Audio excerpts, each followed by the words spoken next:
সরকার গঠনের মাত্র ৬ মাসের মাথায় মন্ত্রিসভায় প্রথম রদবদল হয়েছে।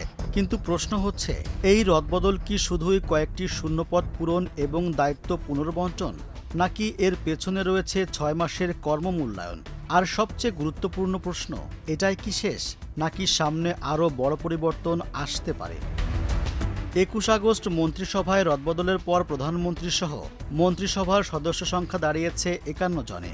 এর মধ্যে প্রধানমন্ত্রী ছাড়া পূর্ণমন্ত্রী ২৬ জন এবং প্রতিমন্ত্রী ২৪ জন, ৬ জন মন্ত্রীর পদমর্যাদায় এবং ৫ জন প্রতিমন্ত্রীর পদমর্যাদায়। রদবদলে নতুন পূর্ণমন্ত্রী হয়েছেন আব্দুল মঈন খান, আন্দালিব রহমান পার্থ ও শাচিং প্রু জেরি। মঈন খান পেয়েছেন স্থানীয় সরকার, পল্লী উন্নয়ন ও সমবায় মন্ত্রণালয়ের দায়িত্ব।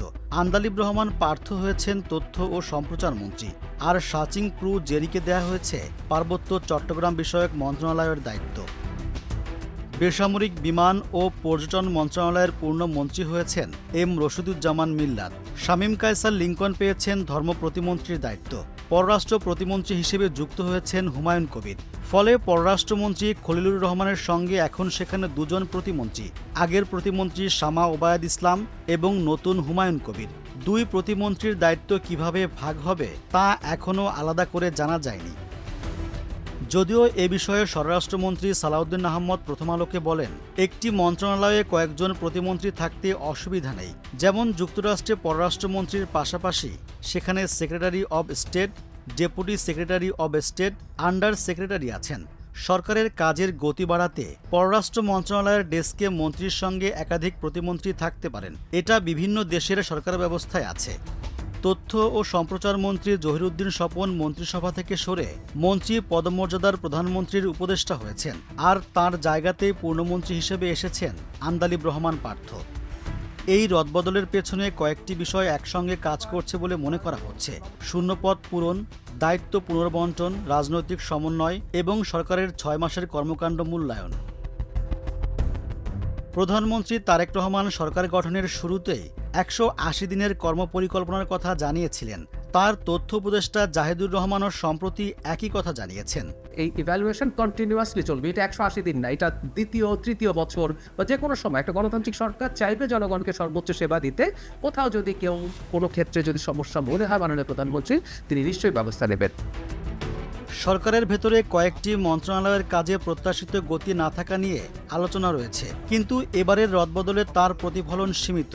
সে কারণে সরকার সংশ্লিষ্টদের একটি অংশ এটিকে ৬ মাসের কর্মমূল্যায়নের প্রথম ধাপ হিসেবে দেখছেন। এদিকে এবার রদবদলের পর মন্ত্রিসভার কাঠামো নিয়েই নতুন প্রশ্ন উঠেছে।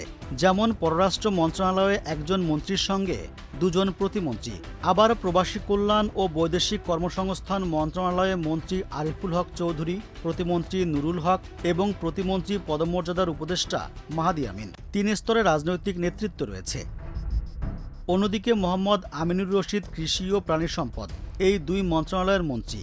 এর মধ্যে প্রাণী সম্পদ মন্ত্রণালয়ে প্রতিমন্ত্রী হিসেবে আছেন সুলতান সালাউদ্দিন। শেখ রবিউল আলম সড়ক পরিবহন, সেতু, রেলপথ এবং নৌ পরিবহন, ৩টি বড় মন্ত্রণালয়ের দায়িত্বে।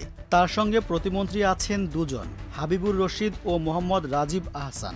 আর শিল্প, বাণিজ্য এবং বস্ত্র ও পাট মন্ত্রণালয়ের পূর্ণমন্ত্রী একজন। অর্থ ও পরিকল্পনায় মন্ত্রী, প্রতিমন্ত্রী ও মন্ত্রী পদমর্যাদায় উপদেষ্টা রয়েছেন। এখন প্রশ্ন, এটাই কি শেষ রদবদল?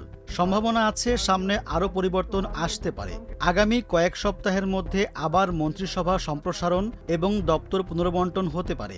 বিশেষ করে যেসব মন্ত্রীর হাতে একাধিক মন্ত্রণালয়ের দায়িত্ব রয়েছে, সেসব দায়িত্ব ভাগ করে দেওয়ার সম্ভাবনা রয়েছে। এটা তো রুটিন কাজ, একটা গণতান্ত্রিক সরকারের এগুলো রুটিন কাজ। একটা সময়ের পরে ইভ্যালুয়েশন হবে, মন্ত্রিসভার কিছু রদবদল হবে, পরিবর্তন হবে। এটা একটা গণতান্ত্রিক নির্বাচিত সরকারের রুটিন কাজ এটা। সুতরাং এটা আরও ভবিষ্যতে আবার ইভ্যালুয়েশন হবে, আরও রিসাফল হতে পারে। তো এই কাজগুলো তো চলতেই থাকবে, এটা একটা গণতান্ত্রিক সরকারের নিয়মে এটা।